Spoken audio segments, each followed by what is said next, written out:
Hello, I'm your host, Leonard Duncan. Welcome to a new episode of ATV TALK and Motorsports Podcast. Please join us every Tuesday at 5 p.m. Pacific Standard Time. We bring you interviews with industry professionals, live events, live news about the motorsports industry in every episode. Enjoy the show.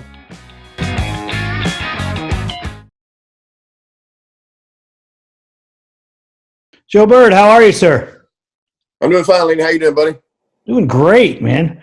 I'm glad you took some time with us a second time to sit here on ATV Talk, and we really want to touch base on your 2006 to 2008 season. I know that we brought it up briefly in the last conversation, but I think there's some good information there and some good stories, and I want you to elaborate on how the Honda thing happened and go from there. All right. Well, I guess the Honda thing started back in 2004. As soon as they released the machine, we got a call from Honda. They had picked up Tim Farr first, and then they talked to myself and Natalie, and I met with them in, Columbus, Ohio, I think. I went up and met with them up there, talked to them about what we're doing, and the first contract they actually offered me, I turned it down. I don't know if it's a smart move or what, but I thought it was, I was thinking like the bikes. I was thinking, who knows what all these guys are getting, what I should be getting. But I actually turned it down, and I went home, and I got to thinking to myself, and Bruce Oakley was the guy at the time. He goes, think about this. He said, I don't know if it's going to ever get any better. He said, we don't have to do this. I'm like, crap. So I go home. I get a few weeks. I didn't hear nothing from nobody. I'm like, you know what? I don't want to buy bikes. So they gave me some bikes and parts and some bonuses. And I called him back up and said, what we got to do? He said, I'll have you a contract tomorrow. And the good thing about Bruce Oakley, all the guys at Honda, I don't know if they all follow this. But he always said, man, if he gets a phone call, he's going to call you back the next day. If he tells you he's going to do it, he does it. I know some of the guys that I was friends with at Rose Suzuki and Cowie and some of these guys, they didn't always do exactly what they told the riders, what the contract said. They might adjust it here and there. But, man, Honda's been great for me since day one. Everything they said they were going to do, they did it, and sometimes more. So that's awesome. So you rode for Honda from 2004 till 2004 all the way through 11, and then they took a little break, I think for a year or two, and then they came back just to help me because I knew I was winding up my career. It wasn't like a big deal or anything. They just gave me some more bikes, parts, and bonuses. I can't remember the year. I have to look at my journal here. I want to say it was like 14 or 15 or something. I believe it was 14 or 15. Just as a loyalty thing, they knew I was with them.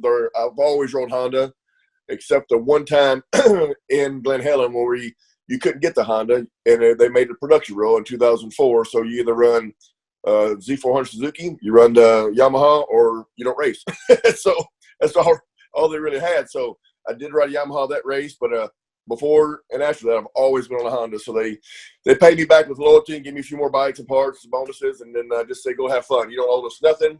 I don't know if they just sent like a letter of intent, like extension off the old contracts is what they did. And Bruce had just passed away, and Chuck Miller called me and a few of the guys and said, hey, we're just doing this. We're not coming back. We're just doing it just for appreciation, So that was pretty cool, I thought.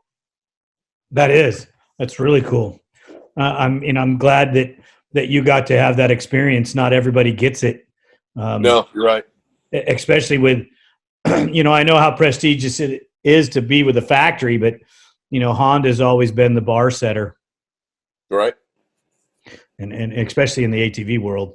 So, and they never really had the full-on factory, quote-unquote, team, I was the guy that they basically hired to, Joe, what do you want to do? You hire the mechanics, you hire the suspension guy, you hire the engine guys, you hire the tuners, you do everything. We're going to give you a box of money, some bikes and parts, and you decide, because I'd already been successful, and they didn't want to be the big gorilla in the room. They always said, Suzuki had team coordinators and crew chiefs and truck drivers and hired on mechanics and guys that rode for them. They just showed up in a bus or showed up in an airplane with a duffel bag. They didn't have to do anything. Where I was the driver, I did all the legwork, but they paid me substantially well compared to what those guys were getting. But I had 10 times the stress, so I had a great crew around me. Built a great facility here to compete with those guys, and that was good for me, but also drew a lot of conflict with the other teams because, you know, they were spending hundreds of thousands of dollars where Honda was spending hundreds of thousands, where those guys were spending millions of dollars. So when I would win, it would bring up a red flag to, you know, certain managers and guys that would go back to, you know, whoever, Kawasaki, Suzuki, whoever, hey, who won? You know, why did we win? You know, well, Honda's shoestring budget compared to us. So it would make those guys look bad. And so they would say, he's cheating, boss. Joe's got to be cheating. So for the longest time there, I got protests about every race trying to see if I was cheating because they made them look bad. Honda was winning on a fraction of the budget. Well, I think that in a big portion of it, you know, the Suzuki was an experiment, and I don't think that they had. I mean, they had great people, Wayne Henson being one of them, and some other guys. They were good guys, but I don't think they developed it all the way to its potential. Yeah, they had the team now. They had a lot of guys, and you know, I actually rode for Yoshimura on a Honda for, let me think, 4 and 5 maybe was that years, maybe 6-2. They paid me a great salary to run their exhaust pipes, but Das was actually hand making the pipes to suit our needs, so it just basically had a Yoshimura label on it. It looked like a Yoshimura, but you know, he was building all the pipes to our specs. And after 06, I won that championship. He goes, you know, I'm going to make my own pipe. He goes, I'm making these guys look good. I'm going to make my own pipe. So that's when he came out with his own exhaust system. And I lost a healthy contract then. But, you know, I had to do what I had to do to stay with DASA. Right. Hey, I mean, it is all about, you know, winning. And so in 2006, that was your first title on the Honda? That's right. Yep. I'd won some races, but never. Well, 04, nobody. You know, only a couple people even had Hondas till mid-season. And in 05, John Natale dominated that year. He just had everybody's number. I won some races, but he just kicked our ass. And 06, I kicked his ass. So I repaid the favor. But that's when I was really doing really well in 06. And that's when it was, in my opinion, 06, 7, 8. Those were the big years. All the factory teams were there. You know, Can-Am had, I think, 4 rigs, and Yamaha had their guys, and Jimmy White and his big rig, and you know, Suzuki, and you know, it was a show. I mean, that's what we all wanted. You know, it came with a lot of drama, of course, but we all wanted that. We all worked our butts off for it, and it finally happened again. You know, I remember in 85, 86 going and watching the 3-wheeler race, and Marty Hart and these guys, and then Gary Denton on the Team Suzuki with the box fans. I mean, we all wanted that. You know, and guys like myself and Doug Gust, and you know, a lot of these guys, Tim Farr, we went through the dry spells. I mean, we're nothing. You go to the racer at, you know, Homer City, Pennsylvania, there might be 200 entries there, you know, for a national championship. And then we struggled through all those years, you know, paying to go racing. And now we finally got the big dollars and the big rigs, and, you know, came a lot of drama with that, but that's what we all wanted for. And it was just amazing, those 4 or 5 big years we had. Yeah, it was, wasn't it? Yeah, I wish I could go back and roll forward about 11 or 12 and do it all over again. I've changed a few things, but man, those were the gravy years. It was awesome. That's cool. So how did 2006 start out for you?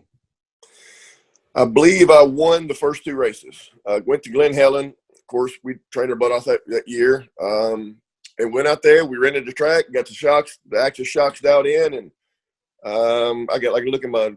Matter of fact, I think I will. I'll look at my journal and see exactly what happened. But I know I'm pretty sure I won. Maybe I won. Yeah, the 06 or 07. But I started the season out good. Had a couple of hiccups. And for the most part, I want to say it was me and Natale and Doug Gust battling for the championship pretty much the whole year. All right, I'm all the way back to like 93. Let me find my. So Natale wasn't as dominant as he was. Well, I'd say Natale was probably just as dominant, but he had got with Fox in end of 04 and really got those Fox shocks working for him and his setup for 05. And we were just, you know, playing catch up. You know, everybody's with a new bike. We're trying to figure out how to get this Honda rear end to work. And, you know, and that's what's trying to get these horsepower numbers up for my big butt to get a good start. And we're all trying to, you know, play catch up here. And he just had his program together and had mainly his shocks, and we just couldn't compete. His bike would just go through the rough stuff like nobody's business. So he just flat out kicked our ass, him and his machine and program in 05. And we all like, wait a minute, that ain't happening again next year, I can tell you that. So, and that's where at the time, I only got a 1-year contract with Honda. And I think everybody did. We're like, well, you ain't get my contract next year. So we all really busted our butts over the off season and we came out swinging, and then we got 2 and 3 year contracts. Nice. But when you were dominating, or when you won the title in 06, did that give you a boost going into 07? Oh, absolutely. Yeah, I'm looking right here. Glen Helen, February the 5th, 2006. Moto 1, I got third. Moto 2, I won. First overall, 31 pros. I won. Track paid $2,000. I think I made 30 grand from the sponsors. I got a little quote here and everything. Yeah, that's like my 450th race right there. Wow. Won the first 2 nationals that year. Oh, the next one was, I remember this race. I don't know if you were there or not. Oak Hill down in Decatur, Texas. I believe that's where it was. February 12th, 2006 is like 30 degrees the pro main event was. So I won that race too. Same situation. Had to qualify for the pros. Then we went to the Sunshine State down in Florida a couple weeks later, March. And that's where me and Natalie started hating each other even more. He took me off the track, tried to run over him, blah, blah, blah. So that was good stuff back then. Did you guys win one too, or were you fighting behind somebody? 1-2. Yeah. So I won the first 2 nationals, and we were battling I just turned the page at Gatorback, Gainesville. Yeah. And so the tally wins, and I get 12th overall. He took me out and then tore my bike up. Yeah. So I was not a happy camper. So I get 2 wins, and then I get a 12th. So what did Natalie do in the first 2 rounds? Natalie, I wrote that down. I want to say he got I know it was me. I think he got second. Me and Doug and Natalie the first round in Glen Helen. And in the second round, I think he got 3rd or 4th. Did he take the point lead over after you were 12th? Yes, he did. Wow. Yeah. And Doug was in second? I stayed in second. I think Doug had I think that year Suzuki had some issues with their frame breaking or something. I don't know if it was him or Jeremiah broke. Had to be Jeremiah, because I think Doug got second that race. So yeah, Doug did good in Glen Helen. So he must. Yeah, I think I was second. He was third point. I think he was like a point behind me or something. Nice. So how did you pay John back? Well, let's see. About 3 races later at Muddy Creek, he had the lead, and I was going in. It was around the sweeper, just after the finish line, around the sweeper, and I squared off the turn and went hard into the inside. And I had the line, but he had the momentum. Who should back out? Well, hell, he knew one was going to back out, and I stuck my front end in there. About the time he's about a 4th gear turn, come out and go pop over a little double and hit the long straightaway before the announcer's tower. Well, I dug in underneath him, and I had the line, but he didn't back out, and I wasn't going to give a shit if I hit him or not. So I hit him, hit his Nerf bar. He went off the side of the track, flipping. I mean, my dad got on videotape. One heck of a crash. I'm looking back, going, "Oh shit, he's going to get up." He gets up, stumbling, doing a cartwheel, and throws up. Right, give me the bird. Soon he got up on both his feet. Yeah. So, yeah. So like, oh, now it's on now. So. Did the Honda guys step in and say, "You two need to knock it off"? No, they didn't say a word. They actually didn't say anything. The end of the 06-07 season, they would go around to the guys that were contracted by Honda, and I was winning both seasons, and they said, "You know what? We're not asking you to pull over. You race your race, but just don't take Joe out if he comes up behind you. Okay, just race your race, but just know that we got a championship on the line, and we all need this title. Just don't take Joe out." They wouldn't tell him to pull over for me. So I know a couple of them did. I mean, Upperman was really, really nice to me because he always got good starts, and Harold Goodman did. Harold, I came out decent, like 3rd or 4th, and I think he got the whole shot that race. About the 3rd lap in, he looked right back at me and just kind of moved right over. I'm like, "Dad, don't make it look so bad, Harold." Well, hey, I mean, that's what having a team is all about. Sometimes it is, but they didn't tell him. I asked him, "Well, they tell you?" And they said, "No, they told me race by race, just don't take you out. Give me how they say? Maybe say, don't make it hard. Don't give me some room if I'm coming by, because I'm coming by. I mean, I was just like the tally was 05. I'm coming by. Just don't make it too hard, because I got people. I got the green and yellow bikes to beat. Were the green bikes even a challenge? Oh gosh, man! I think '06 they were a joke. I remember going up. I think I was going up the hill at Glen Helen, the big hill out there, and I passed them like they were still going up that hill because they just came out. I don't think they had their ECUs in. I think they still had Revlimmer on there. I think it was Creamer, maybe Luberg or somebody. And I would just, and I'm a big guy, I would just shift up to third, whatever gear it was. I just literally went around them. I hit my blinker and came back over, an HOV lane, and they had nothing. They got competitive in '08. And so they were a threat '08, '09. And I think, maybe, I can't remember if they were there 10 or not, but yeah, they were competitive those years, when Even they had with Creamer the failures they had, even with the engine failures? What's that? Even with their engine failures? Yeah, like me and I can look them up, 8 or 9, I believe it was 9. Me and Wimmer and Weenan were all battling for the championship. And there's a post where it says Byrd hits Creamer in the face. Then I was winning the race, and Creamer comes in and just rear ends me literally like 25 feet from the finish line. Wimmer passes, the 4 of us, me and Creamer and Wimmer and Gus. Hell of a battle up in Pennsylvania. I mean, we were going back and forth, just the best race ever. And Creamer just brain faded. I don't know what the hell the dumbass did, but he came in and nailed me hard. And about the time Weenan comes around, he didn't do good at moto. He really starts helping me pull the bike apart. I'm like, I didn't notice it until I saw the videotape. I'm like, are you kidding me right now? Well, me and Weenan battled for the championship, and that put Wimmer ahead with 1 or 2 races to go, and then me and Weenan tightened up. So that pretty much cost me the championship right there. They lost by a few points. Oh, wow. Oh, yeah, that's why I smacked him in the head. But do any ramifications from that? Oh, I did, yeah. I got fined $5,000, got put on probation, and it was a bad deal. And then, of course, after the race, me and Creamer had words, and his whole team. Of course, Jimmy White, his big head came over there, and MF, and we had a freaking melee in the pits. Nobody's at the podium, because we were off, get ready to, I don't even want to have my hand. My mechanic had a half-inch drive ratchet. My dad was there. We just had the referee was all there. They're like, you guys have to calm down. We were going to get after. I was pissed. He didn't cost me probably $100,000 just for doing that. At the time, I thought maybe the championship, which it ended up it was, and I was just ready to. I was not. I don't get mad too often, but I was stupid mad at the end. Man, my mechanic actually bought my mechanic bought one of those Team Green Kawasaki or Monster Energy Kawasaki toy trucks at the next truck stop. He put it out in front of our 18-wheeler and ran over it, videotaped it. He was pissed off. Well, I get it. Yeah, so just a lot of money. I mean, we wanted this big money, and then Creamer, he had a bad first moto, so he wouldn't have made it down. He wouldn't have got on the podium, no matter if he passed me 20 feet to go or we both took each other out. He wasn't getting on the podium. So he was just, young and dumb, wasn't thinking, or doing it for, Weenan. I don't know. You always, Team Green rules there. I don't know what their things were. He's just being stupid or what. But anyways, cost me a lot of money in the championship, so we were pissed off. So who won the title then? Wimmer. And yep. He was on a Honda that time or a Suzuki? He was Suzuki. Oh, so that made it even worse. Yes, and see, Wimmer came to my riding school like a dozen times.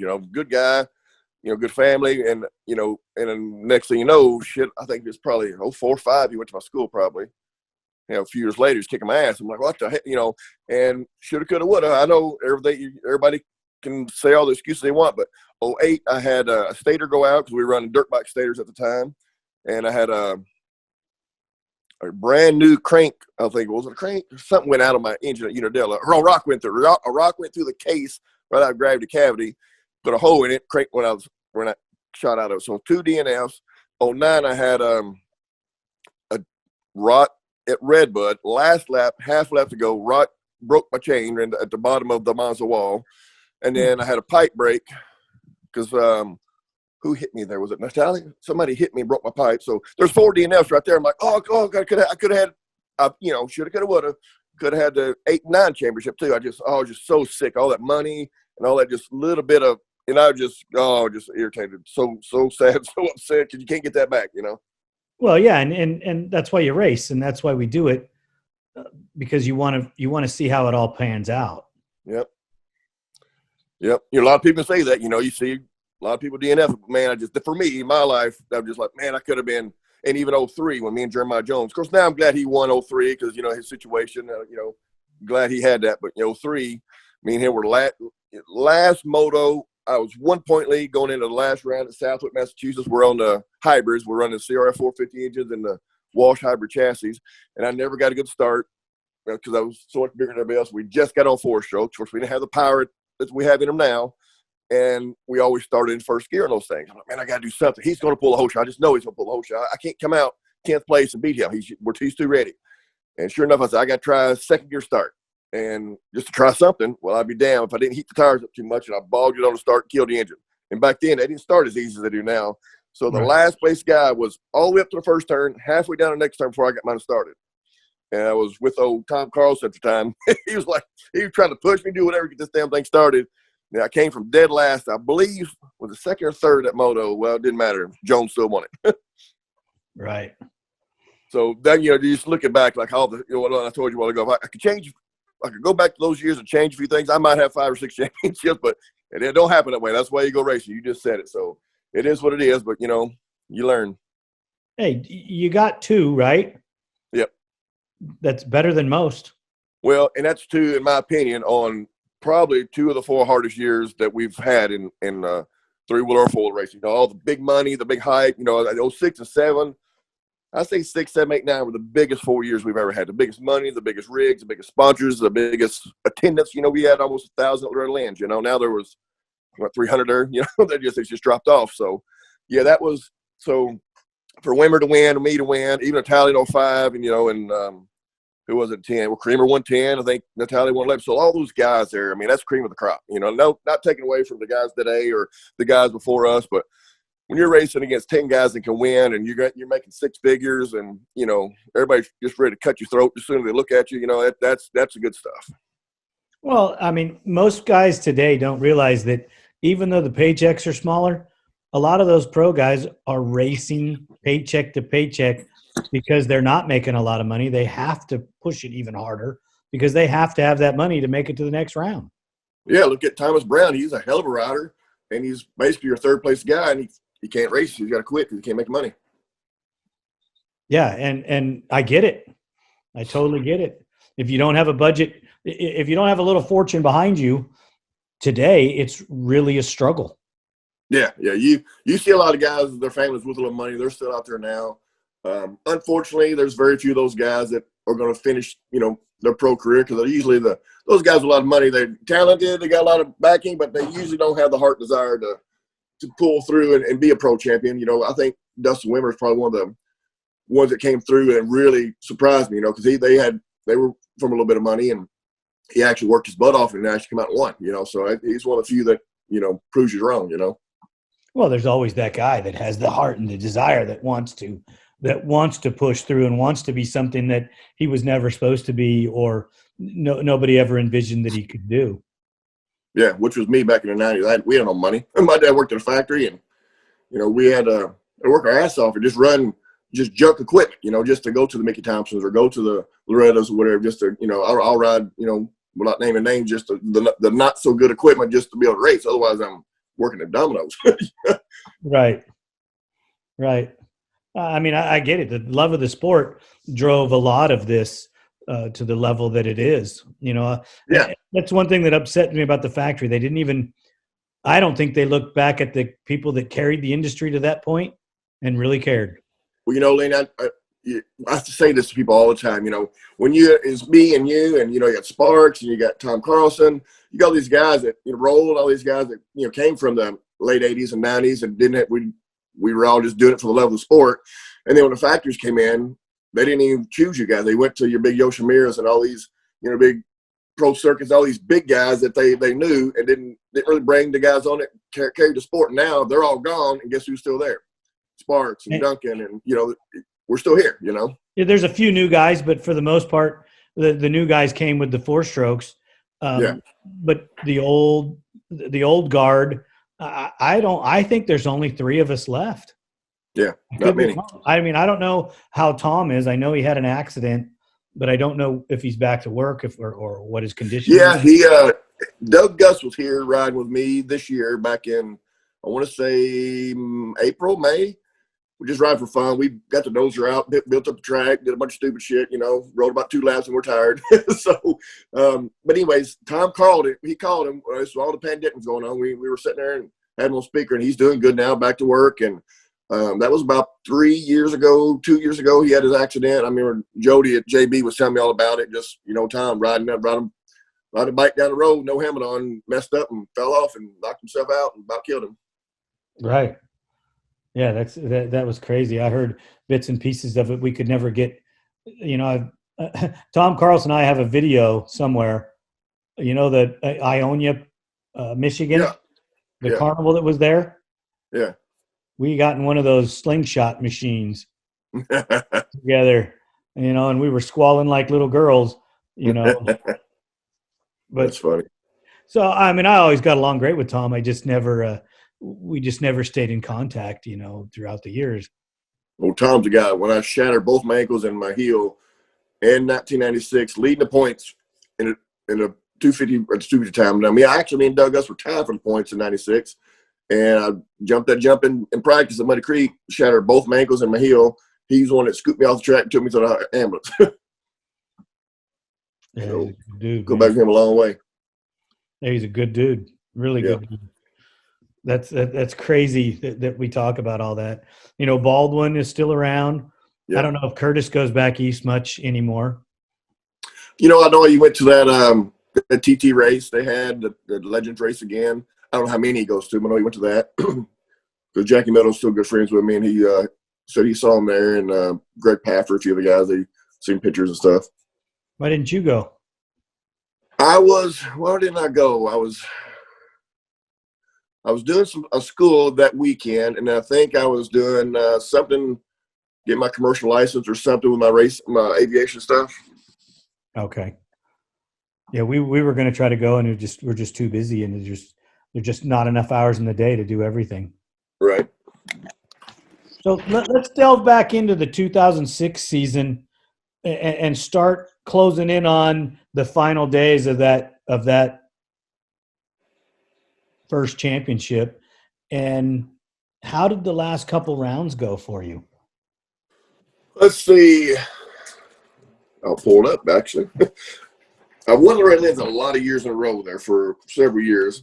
In 06, I'm 06 right here, May, June, July.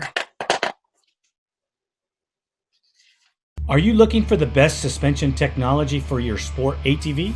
Look no further than Elka Suspension, the industry leader in sport ATV suspension technology. With championship wins in prestigious events such as the Dakar Rally, SCORE, Best in the Desert, ATV MX, Cross Country, and Works, Elka Suspension has established itself as the go-to choice for athletes and enthusiasts alike. But they don't just stop at ATVs. They're constantly expanding into new markets, including UTVs, trucks, SUVs, pit bikes, snowmobiles, and more. Their commitment to innovation and quality means they're always looking to improve and adapt so you can enjoy a smooth ride wherever you go. Want to learn more about what Elka Suspension can do for you? Visit their website at elkasuspension.com or give them a call at 450-655-4855. They will always be happy to answer your questions and help you find the perfect suspension solution for your needs.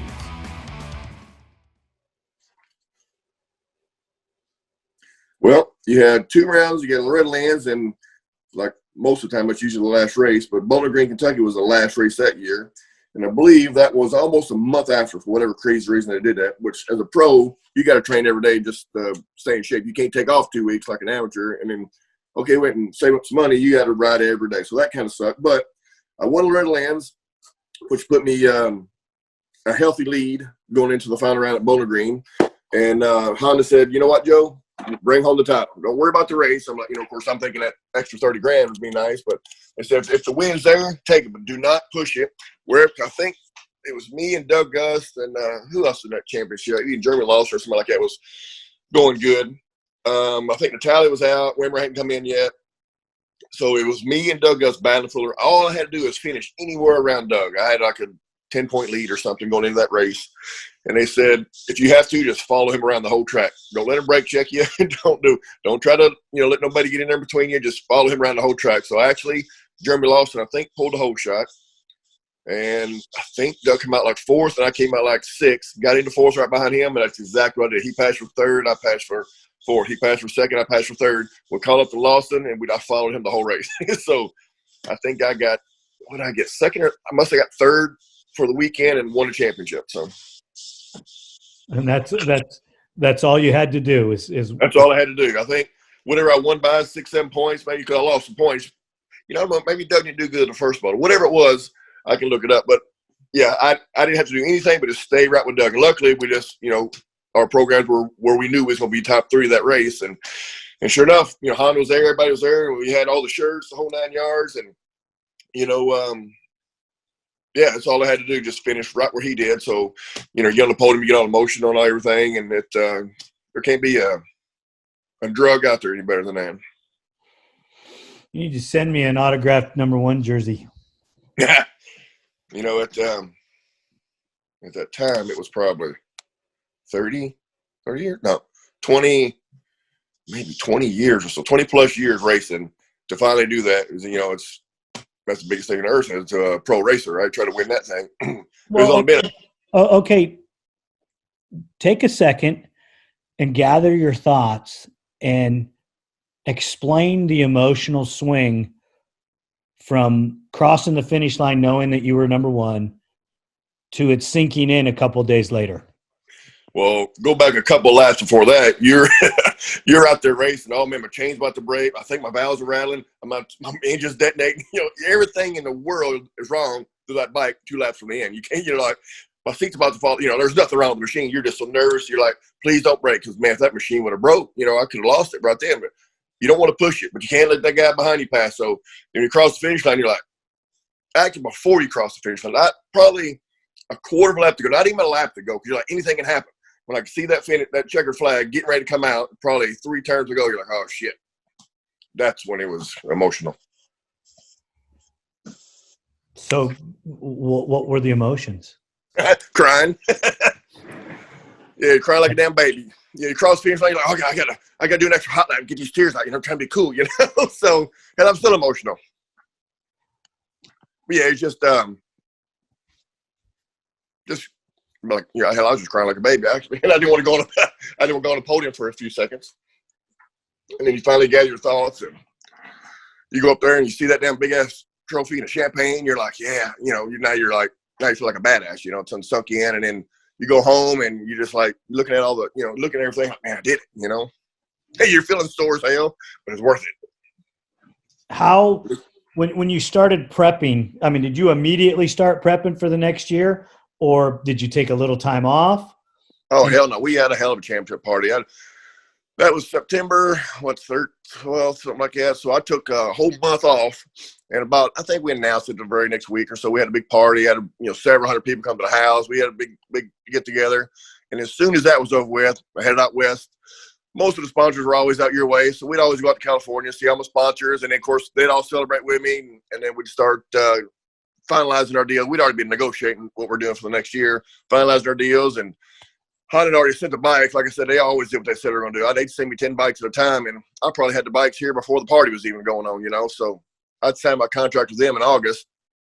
I think that year I had that contract signed before I even won the championship. So I already knew what I was getting. I just had more bonuses they were going to add to it if I won. So, yeah, we'd only take, as far as hardcore training, we'd take some time off. As soon as that party was over, we'd go out there and negotiate the deals. And then late November, we'll start test all of December.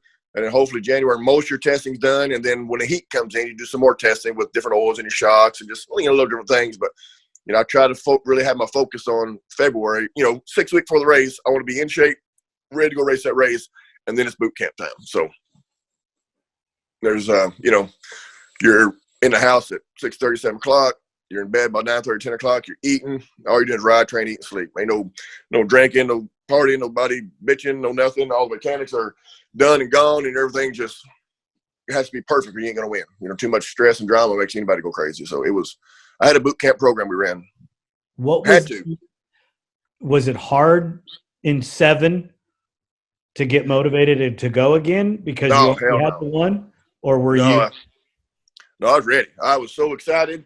I wanted to go do it again. Showed it, it wasn't a fluke. I'm going to make sure because I raced with the best of the best. I'm like, it wasn't no just one time fluke. I'm going to do it again. I was hoping I would. You never know. But I was so motivated, to go into, because we'd always go to Florida for the winter to train. So it's warmer down there. So I was so excited to get down to Florida, get the training, and try to get that second championship. I'd go out there and negotiate all the money with all my sponsors. I'm like, man, I'm, finally making some good money. And I was so excited, and I just didn't want to get hurt because I didn't want to lose finally all that money I, try to work to get. We'd gone. But yeah, I was really motivated for a few years there to try to do good. So when you roll into 7, what did the season start like for 7? Let's see, where was that first race at 7? Pull it. I think I want to say it's Glen Helen again. Let's see what I did there. Now, 2008 got a little more interesting for me. I'll tell you that in a minute. But 7 was, where we go? Well, there's Pell City. I got 25 of these there in pamphlets I pulled up. I guess Pell City might be the first race. Yeah, there you go. So Alabama was the first race that year. And let's see. I did not do good. I got 9th overall. Let's see what happened here. Jeremy Lawson won it. I'm reading my quotes because I got a quote. I put a couple paragraph quote in here on what happened. I can't just put numbers or I don't remember that far back. Came out second. Passed Goodman for the lead. Had a 7-second lead. And my rear shock, I think that shock either the line busted or had air in it. Went on me and I crashed a couple laps ago in the whoops. Had real high-speed whoops going there right behind the finish line. I crashed in the whoops. Let's see. And then the next moto, I came out second, got 3rd. I felt tired and didn't feel good. So I'm always at the very end, I'm very disappointed in myself. That's what the quote was at the end of the paragraph. Dude, you threw yourself on the ground, and then that, with all the emotion and all the things going on, I'm sure that took something out of you that day, especially in the end of the second moto there. Yep. And then we go to Glen Helen. Let's see. Literally 2 weeks later, I do a 1-1 and won the overall. So dominated both motos. Let's see. So it's a good weekend. Pulled both hole shots and dominated. Natalia got second. And he's still on a Honda at this point? Let's see. Natalia was on a Honda at this point. Yeah, I believe he was. I think it's an East Coast ATV Honda. I think he 08. I think maybe he went on the Can-Am. He was a dog for like 2 or 3 years till they finally got that going. But yeah, he obviously was because he wouldn't have done that good on a Can-Am the first year. Yeah, I don't know. I have my own stories and own issues of that Can-Am. I rode his bike, though, and it handled really good. It just slowed a turd. I rode Wimmer's bike, and it ran almost as good as my Honda, but really handled almost as good as Natalia's bike. They just had those things dialed in. Yeah, they just fell apart quick. Yep. It's like the Cowies. They had a great program, but their motors were too short-lived. Yep. So you bounced back in Glen Helen, and who were you struggling with in 7? Let's see. 7 was still the same. Natalia, Gus, Jones was already out. Wimmer was coming into it because Wimmer took Jones' spot when Jones got hurt in 06. So Wimmer, matter of fact, I just looked page 2 races later, Wimmer won. So it was, you got Wimmer, Lawson, Doug, Natalia. Those were the guys. I'm looking at my results here to see who else won this year. Yeah, so far that's the same people. Keep on going here. Yeah, Lawson won 7 races that year. Weenan was still there. Yeah, Weenan won Loretta Lynn's that year. Wimmer won. Yeah, those guys. Wimmer, Weenan, Gus, Natalia, Lawson. Those are the main guys that year. Weenan was on Suzuki still, or was he on a Cowie? Let's see. I think he was on Suzuki still. Yeah, 06 he went to Suzuki. 07, I believe he was on Suzuki all year. In 08, I think Cowie. Right. he's got the full spectrum. He didn't ride for Honda, but he rode for Suzuki, Cowie, and Can-Am, and then Yamaha. He rode a Honda for just, himself or whoever was sponsoring him. Right. '06, and he was fast, but he had just a garbage program. And then he, like you said, so he started on the Honda, but just no support. Then he went to, he was with every manufacturer. At one time I'm like, why in the hell are they still hiring him? He has no loyalty, but you go with the paychecks out, I guess. And you know what? He's been pretty loyal to Yamaha. Well, I would, because that's the only thing out there. Why wouldn't you be? Well, yeah. Nothing against his choices. I'm just saying, if he had somebody else come out there with a better offer, he'd probably gone there too. You never know. He might have stayed. Well, I mean, I don't know. I know him a little bit. I spoke to him before he got onto the factory rides, when I was helping Tavis Kane back there. So, and that's, 2005, 2006. Yeah. So, I mean, I think my last time back was I think it was 2006. Oh, wow. I don't think I made and I don't think we didn't do the GNC. We did the WPSA. Yeah. Yeah, that was big in 05 and 06, and it stopped in 07. Honda wouldn't let me do that. They wanted me to focus on the Nationals. They said the Nationals will always be there. The WSA, you want to know who that place is in 10 years, and they were right. Yeah, I mean, I think most everybody's seen it failing, because the guys that were pushing it were drinking more than they were doing anything else.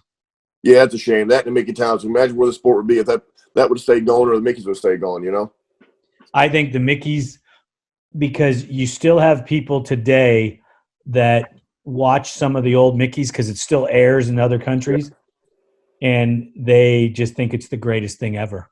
Yep. And under the lights that made the machines look so great. I know the tracks weren't as technical, but there was just something about it that was just awesome. Yeah, I really missed that. That was cool. I still got the videos when I won my first two out there. That old Walker Evans and I forget the other commentator was talking about it. Good stuff. Oh yeah, I love the Mickeys. Because the bike stayed clean. You didn't destroy your stuff. Yep, short, quick races, exciting. 40, 50,000 people. Oh yeah, and you blow in on Friday, race Saturday, and you're home Sunday night. Yep. Even when you're in Denver, because I still drove all the way there and all the way back, but it was still a lot of fun. And in big cities, not in the middle of nowhere like some of these races are. Oh, dude, I've been in some places that people don't live. Right. Hey, I went to some of these places with my big 18-wheeler. I'm like, they want us to come to these races, and I got to take a chainsaw down to get the trees down to get into the drive. Right. The first time you're like, what? Yeah.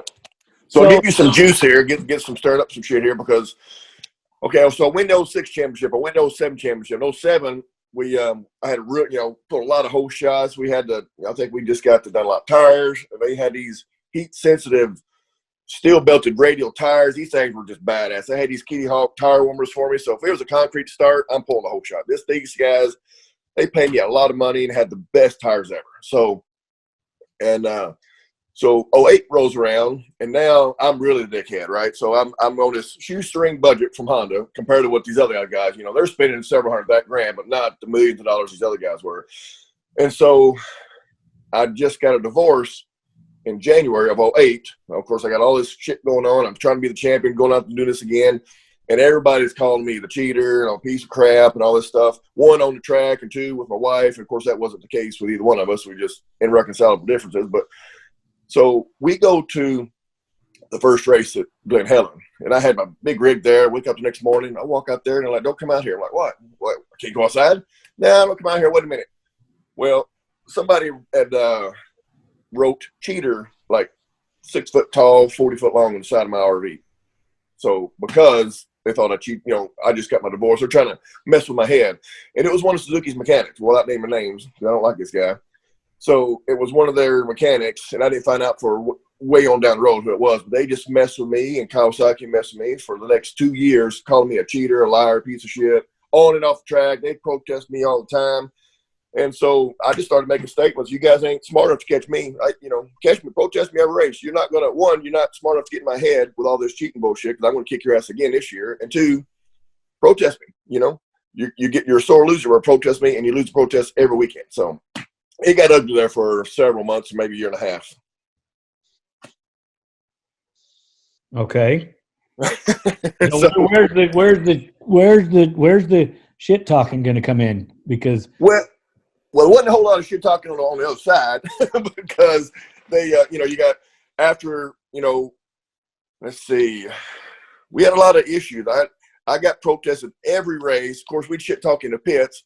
Harv would come ban me from this one or disqualify me from this moto or whatever bullshit was going on. But I remember at Glen Helen, we had, they was running the pro track, the bike pro track. It was on top of the hill with the REM track, I believe it was. And there's a 9-degree turn. There's a finger going into it and a finger coming out of it. Hay bales separated. Well, I just jumped across the whole finger, made a shortcut. Totally legal to do because I didn't touch down. Remember how they used to do it in the big times where they jumped the barrels? Yep. That's where I learned it. So it's legal. Gray area, but it's legal. Well, the last qualifying time practice, old Donnie Luce is up there, Jimmy White's up there. All these factory reps are up there watching me do this. And so they told Harvard about it and Smitty and all these guys about it. So they were standing on there the first moto. Well, I did. I pulled the whole shot and I did it. And then guess what? Natalia does it right behind me. Wimmer does it right behind me. Gus does it. Everybody does it. Like the top 10 guys are doing it.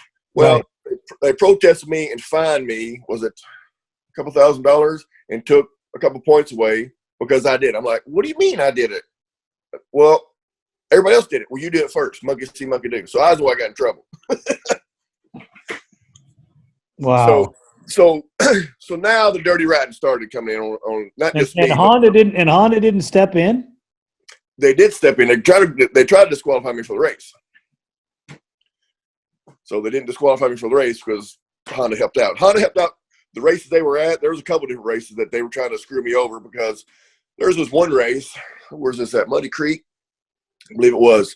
So you know how you drop down into the starting pit.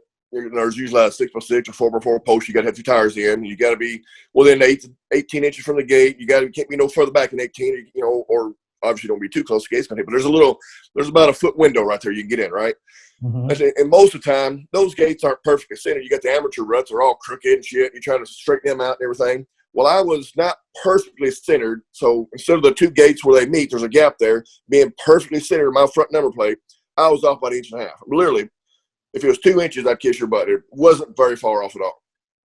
Okay, so I see Kawasaki and Suzuki over there, and I think even though Yamaha's over there, they were pointing at me and talking hard and pointing at me. I'm like, what the hell's going on? I'm just trying to get ready to race. Well, and I wasn't the only one. You just line up where the normal spot is. You don't be half a tire in the rut and half a tire out of the rut. Well, they come over there and Harv told me to get centered in the ruts. I'm like, Harv, I already prepped my start here. I'm ready to go. I mean, what are you talking about? I mean, whatever it was, 12 o'clock, we're getting ready to hit. I said, scoot over. I'm like, are you kidding me right now? So you turned off everybody's on the starting line. Shut everybody down. We're all like, what the hell is going on? Everybody's engines are overheating. And they're like, Joe, I told you to scoot over. You want to race or not? I'm like, are you kidding me right now? I said, so I had to scoot over, get perfectly centered. Well, now half my tire or some of my tires in the hole, some of it's out. So I'm going to come out crooked, right? You can imagine what I'm trying to do here. I said, give me 1 minute. Let me half-ass prep my gate. All right. So he told everybody to fire it back up, hold the tool card up. He gave me the 2 minutes. I prepped my gate, and I backed up as far as I could get. I was right next to Ween on one side, and I think Pat Brown was on the other side. We're all backed up, as far as you can get back to that board, right? Harv comes back over there. He said, pull forward. I'm like, what? He said, pull forward. I was like, no, I'm right beside the rest of the guys. I'm even with Winnie. Can you see me? He said, I told you to pull forward. Literally, I let go of my brake for like a half a second. I moved forward maybe an inch. He said, okay, let's go. I'm like, are you kidding me? I don't know what they told him or what they might have paid him to freaking screw me like that. Ain't up pulling the whole shot, win the race, but still. They've screwed me like that all the time. They protest I'd be on the starting line, just like old Donnie Banks happened to him at Boyd, Texas. It happened to him, happened to me at Bowling Green. They shut everybody down, come over, drain the fuel out of my carburetor, and send it off to get lab results. Really? Oh, yeah. They actually took my mechanic's shoes off one time, made him change his shoes because somebody said he had spikes in them. So he had to go back and change his shoes because I think he had on, like the little work boots like Baldwin wears, most everybody wears, made him put tennis shoes on the start line. Oh, yes, sir. They come over between motos and wanted to check my valves and see if my valve angles were right. And I'm telling you, every race I get posted for something. Just to screw with me, because when they would go back to their, the headquarters, how'd we do? And they say I won. Well, why in the hell are we spending $4 million on racing when Joe Byrd's winning on a Honda budget? So it made them look bad. So, oh yeah, I went through a lot of hell for those couple of years there. So, and they did that 8 and 9. Oh yeah, 8 and 9. Yep, they did a little bit in 6. 07, I was just dominating, and 08 and 9, I was still doing good. I should have won both championships, but they just kept fucking with me, or kept messing with me, and that's when the whole divorce happened. They were just, over everything they could mess with, trying to mess with my head, mess with my bike, mess with the rig, just everything you could think of, and I still almost got it. So, like I told them, they wasn't smart enough to get in my head. That's stricken. That's awesome. Yeah. How many races did you win in 8 and 9?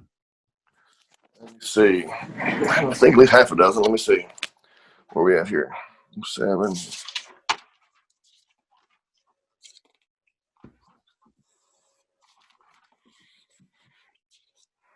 You're supposed to know that stuff off the top of your head.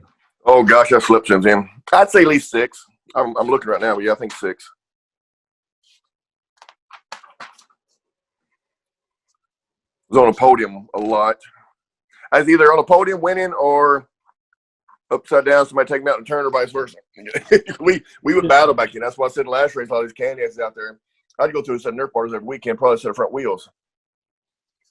So they didn't do anything. If you were taken out, they didn't do anything to anybody? Well, it wasn't like completely T-bone like a NASCAR, just knocked the shit out of you. It would drive you off the side of the track, and we weren't a bunch of wimps. They take me out. You know what? Okay, it's coming back to you. We're not going back. Most of the riders were, pretty badass, and it's mainly the teams and the guys behind the scenes bitching and raising hell. So the riders, we all give it to each other as hard as the other guy would. I'm on 5, 6 wins right now. Maybe let's see, one more. 7. I get 7. Yeah, 7, 8 wins, maybe 10 wins between those 2 years. That's pretty good. And you almost won the championship in 8 and 9.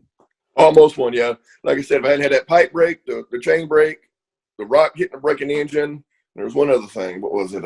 Stator. Those 4 DNFs, I would, if I would just finish where I was at in the race, because it was towards the end of the motos, I would have won by like 15 points both years. But again, should have, could have, would have, and I ended up losing by 5 or 6 points one year and a dozen points the next year. So 2 DNFs one year, 2 DNFs the other year? Yep. Oh man, what a hard. Yeah. It's hard to drive home. Because back then I wasn't flying, I was driving, and I'd drive the big rig all the way home. I'm madder than hell. You come, you got a 20-hour drive. You just chewing at nails, all the way home. Just, there's nobody's fault. You can't help a rock hit your chain, or breaks your engine, just dumb stuff. You want to point at somebody, or if it's my fault, I'm even more mad. I blew something. But for the most part, the bikes at that point in time were pretty reliable, and it's just, just shit house luck, Yep. But it still to make it easier. That long drive home, you just think, you just win about $30,000 for first and like $400 for fourth. So I'm back here in 4th place, just chomping at the bit to see whoever was winning or tallied up there in first place. There's $29,600 right there. We got to go get him. And if I'm in first place, I'm going to fall off the bike before somebody passes me. If they had a heat stroke, or we're going to fight. You're going to come around me, you better earn it. And that's the way it was. If you came around me, by God, you hurt. I felt it. Or if I came around you, you felt it. So, who was the hardest guy to race with? Well, you mean it's a great sub? The toughest one to pass, or like the nastiest one? Because the Italian I always did the most bumping. He was I'd say me and John Itali were probably just the meanest ones out on the track. They called me Dirty Bird and him the Iron Man. And if he's behind you, it's about to get serious here, or vice versa. So I'd say probably John. Who did you enjoy racing the most? Whoever I was beating, right? I didn't have any favor. Whoever's behind me, I loved it. I loved kicking their ass. Oh, that's too funny. Yep. it's all fun and games then, but now, like my birthday was last week, old John called to me happy birthday, so, we literally hated each other from probably, oh gosh, I remember we raced that track in Wolf Creek Motocross in Cleburne, Texas. Yeah. And this was in the 90s, I'm thinking, 91, 2, I don't remember.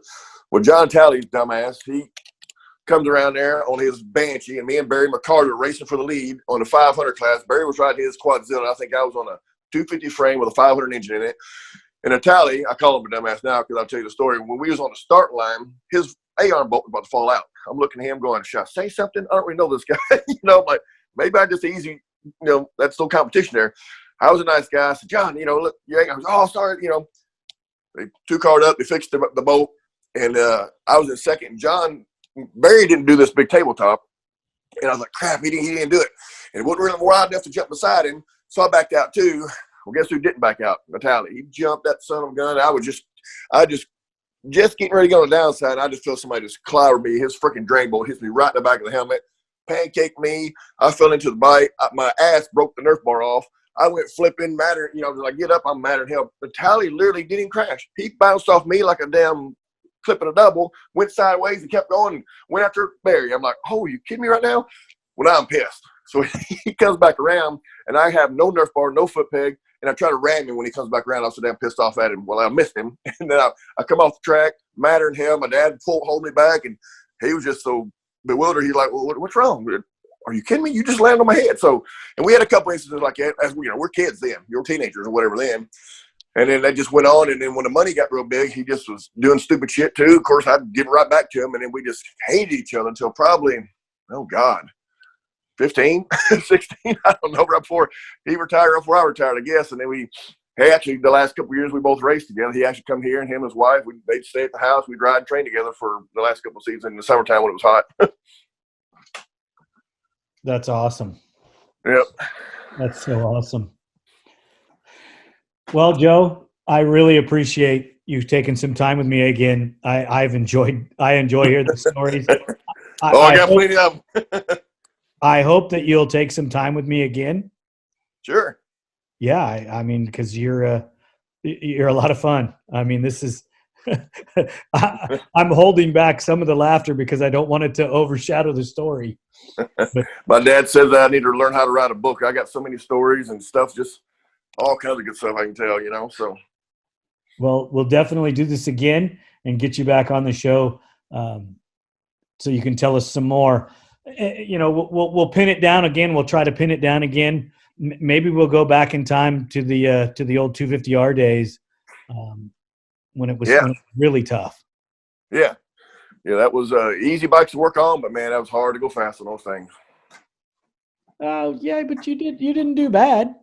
No, I won some races. They just, being 6'5" at the time, 225, I used to race that. That was racing at Shane Head at, 130 pounds, that was hard to compete, when I actually came out of the start okay, then I could compete, especially when it was got good rough, but other than that, man, those guys were just power to weight ratio, those things with no more horsepower than they had. But I tell you, about 2-3 years ago, before I hung up my last 250R motocross bike, I rolled it around the track, and I'd be darned if that thing stood on handle really damn good, Right.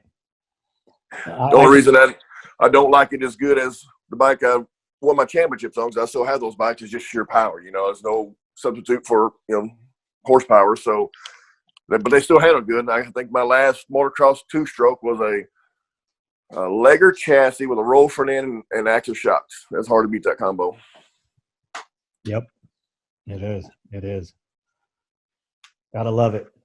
Yep. I still want to get my hands on a Lobo chassis. I had one, and of course at the time I had to sell it to get to the next race. But I'd like to get that and an old Quadzilla, a couple Ducatis. I got a bunch of things, but until 2 years ago, I couldn't have anything but Honda in the shop. They'd frown on that stuff. So now that I'm retired, I can get some of those old, vintage antique bikes and hang them up. I think it'd be kind of cool. It would. Yep. I'd like to come and see your place. Yeah, I'd love for you to come here. So again, thank you so much for talking with me.